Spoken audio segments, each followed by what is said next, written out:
In this guide, I'm going to show you how to fix Black Ops 2 Peacekeeper not showing after buying DLC.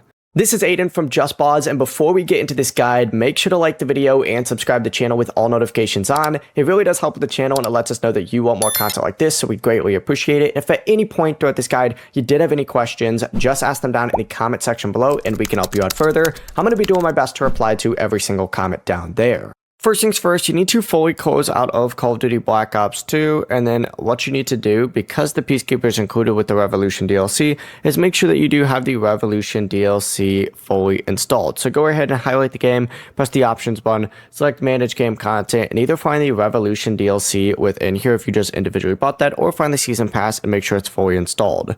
From here, back out again, make sure you're highlighting Call of Duty Black Ops 2, select the options button under control again, and select restore license. And of course, once you go ahead and do that, just restart your PS5 and reopen Black Ops 2, and then go to multiplayer, and in the create a class section, in the primary weapon tab, you can check your submachine guns, and then of course, you'll see the Peacekeeper from within there. If it's still missing, make sure you delete and reinstall the DLC or the season pass, and make sure the DLC and the base game are both from the same PlayStation Store region that you're using the account that purchased the content. Before you do leave, make sure to like the video and subscribe to the channel with all notifications on. It really does help with the channel and it lets us know that you want more content like this. We'd greatly appreciate it. And if at any point throughout this guide you did have any questions, just ask them down in the comment section below and we can help you out further. I'm going to be doing my best to reply to every single comment down there. Peace.